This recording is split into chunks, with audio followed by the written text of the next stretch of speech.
नमस्कार, आप देख रहे हैं जबलपुर एक्सप्रेस और मैं हूं आपके साथ कंचन। आई नजर डालते जबलपुर की कुछ खास खबरों पर। सबसे पहले बात करते हैं आज की न्यूज हेडलाइंस की। बिजली व्यवस्था सुधारने मैदान में उतरे अधिकारी, 30 अप्रैल तक मेंटेनेंस पूरा करने का अल्टीमेटम। लोक निर्माण मंत्री राकेश सिंह ने 26 करोड़ के खितौला आरओबी का किया लोकार्पण। दुकान में घुसा अनियंत्रित लोडिंग ऑटो, दीवार तोड़कर अंदर पहुंचा, एक घायल, चालक फरार। और देश विरोधी गतिविधियों के खिलाफ बजरंग दल की हुंकार, पुतला फूंक प्रशासन को सौंपा ज्ञापन।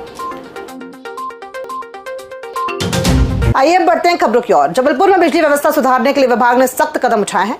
लाइन लॉस कम करने और प्री मानसून तैयारियों की समीक्षा के लिए मुख्य अभियंता ए.के. गिरिया के निर्देशन में वरिष्ठ अधिकारी सड़कों पर उतरे।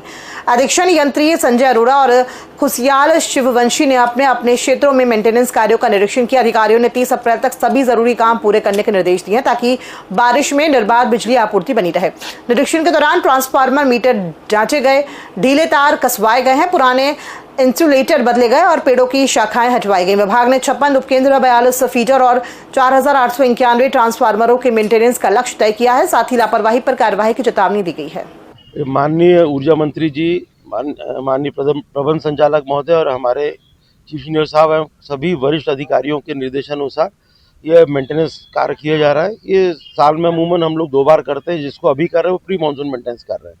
ये डेली शहर में चल रहा है। आज जहाँ हम खड़े हैं ये विजयनगर डिवीज़न के अंतर्गत आता है और जिसमें अमित सक्सेना साहब एग्जीक्यूटिव इंजीनियर के अंडर में काम हो रहा है।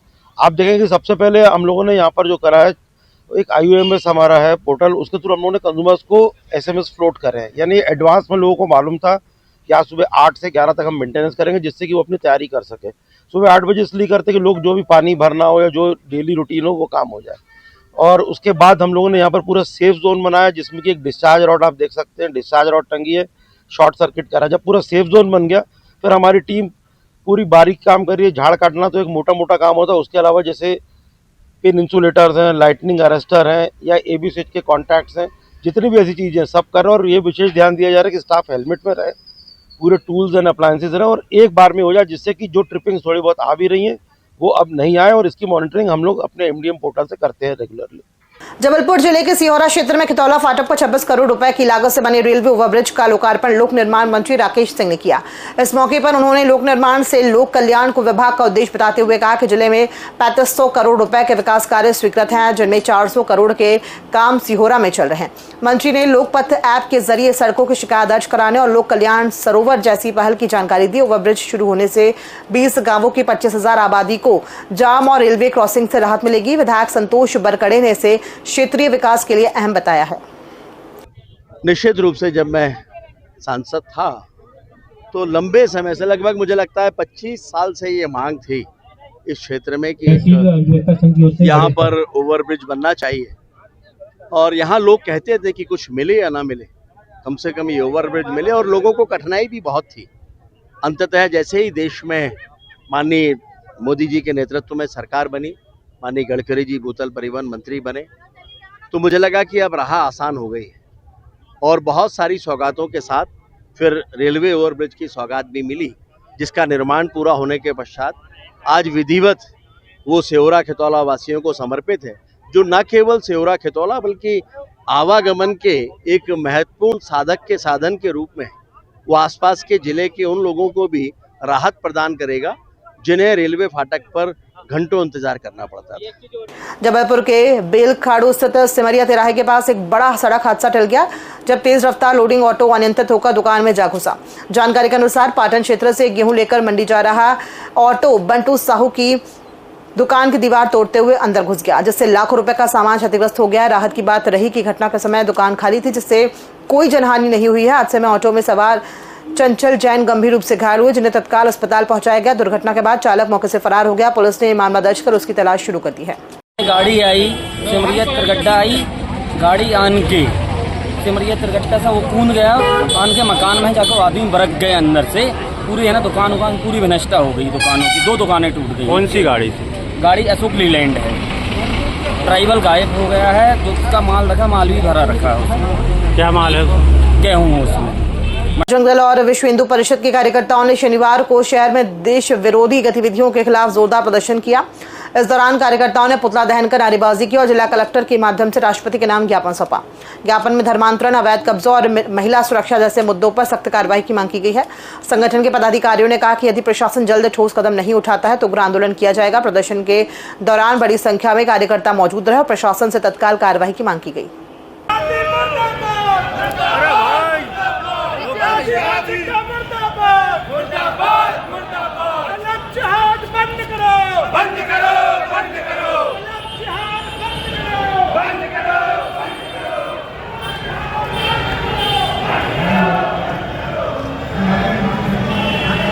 नासिक में हुई जिहादी मानसिकता के खिलाफ, जहां पे पूरे भारतवर्ष ने देखा कि अपने आप को सहिष्णु बताने वाला, अल्पसंख्यक बताने वाला एक जिहादी कौम, जिसके द्वारा हजारों माँ बहन बेटियों के साथ में नौकरी के नाम पे जिस प्रकार से बीफ खिलाना, उनको धर्मांतर करने का काम किया गया, इसके खिलाफ में बजरंग दल का राष्ट्रव्यापी आंदोलन आज चल रहा है। समस्त समाज के सामने बजरंग दल ये बताना चाहता है कि किस प्रकार से कंपनियों में जिहादी मानसिकता के लोग माँ बहन बेटियों का नौकरी के दबाव में, गरीब बच्चियों का नौकरी के दबाव में बीफ खिलाना और उनको अपने धर्म में शामिल करने का काम किया गया।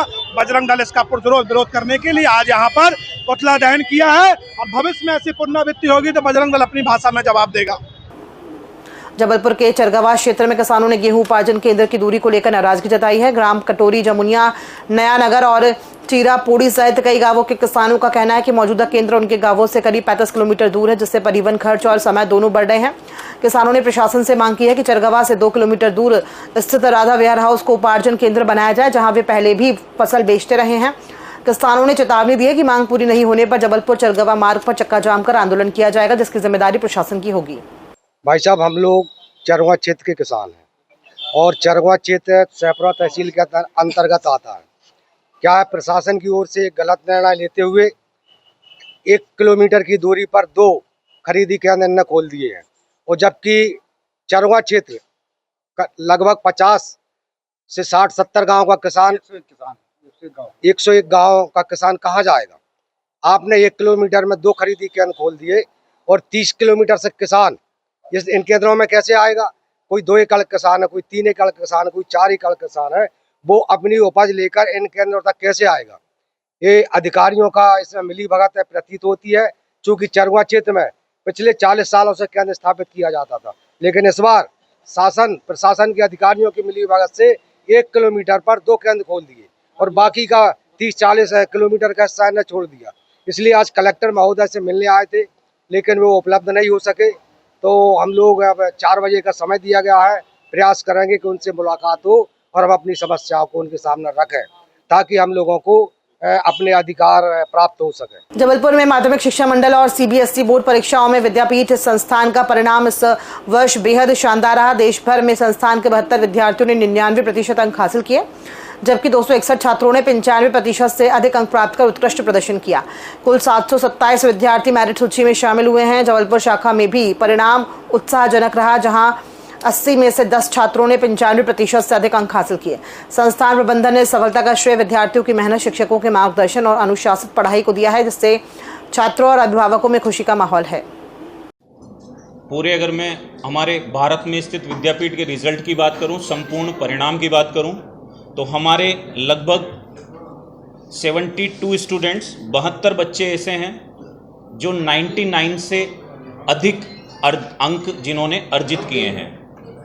दूसरा मैं बात करूं, हमारे 261 स्टूडेंट्स ऐसे हैं जिन्होंने 98% से अधिक अंक अर्जित किए हैं। तीसरा 727 स्टूडेंट ऐसे हैं जिन्होंने 95% से अधिक अंक अर्जित किए हैं।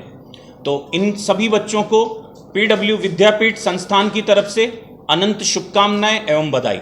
जबलपुर शहर की बात करूं, जबलपुर में हमारे कुल 80 बच्चों में से हमारे पास 10 बच्चे ऐसे हैं जिन्होंने 95% से अधिक अंक अर्जित किए हैं और लगभग 26 बच्चे ऐसे हैं जिन्होंने 90%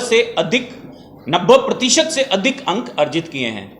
तो इस सफलता का श्रेय मैं सबसे पहले तो जबलपुर वासियों को देना चाहूँगा, क्योंकि उनका जो निरंतर हमें सहयोग मिला और मार्गदर्शन मिला, उससे हमने ये परिणाम अर्जित किया है।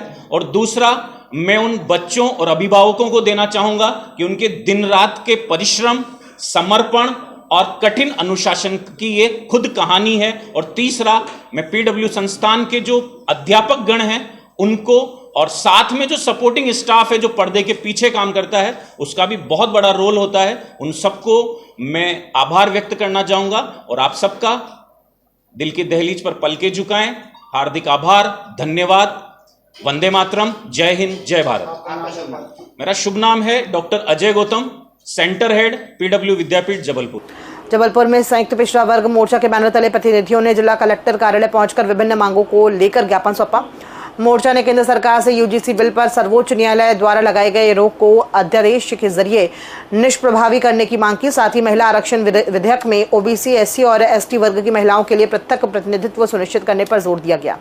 प्रतिनिधियों ने आगामी जनगणना में ओबीसी वर्ग के लिए अलग कॉलम जोड़ने की भी मांग उठाई, ताकि सटीक सड़कों आंकड़ों के आधार पर योजनाएं बनाई जा सके। मोर्चा का कहना है कि इससे सामाजिक न्याय और समान अवसर सुनिश्चित करने में मदद मिलेगी। यूजीसी के अध्यादेश को पास कराने को लेकर जिस तरह से सुप्रीम कोर्ट ने रोक लगाई है, इस पर याचिका किसी ने लगाकर और इस अध्यादेश कानून को रोक लगाई है, उसके खिलाफ आज एक ज्ञापन कलेक्टर के माध्यम से एक ज्ञापन सौंपा गया है। कलेक्टर के माध्यम से एक ज्ञापन आज एक सौंपा गया है और सौंपकर ये मांग की जा रही कि राष्ट्रपति जी और प्रधानमंत्री जी इस अध्यादेश को पास करें। और जैसा कि उनकी घोषणा है या बार बार सदन में ये कहते हैं कि हम ओबीसी के, एसटी, एससी के हितैषी हैं, तो ये जब ही होगा कि जब आप उसको लागू करेंगे, क्योंकि सिर्फ वक्तव्य देना और मंचों पे बातें करना, उससे ना ओबीसी और ना एसटी, एससी उनको कोई लाभ नहीं मिलने वाला। अगर आप सच में सरकार में आप बड़े प्रधानमंत्री के पद पर बैठे और आप चाहते हैं कि ये कानून लागू होना चाहिए, तो सदन में अध्यादेश लाकर इस कानून को पास करवाएं और इसको अमल करवाएं। तब हम मानेंगे कि आप एसटी, एससी, ओबीसी, एससी के हितैषी हैं और तभी इस नियम और कानून का पालन हो पाएगा। खबरों में फिलहाल इतना ही, दीजिए इजाजत, नमस्कार।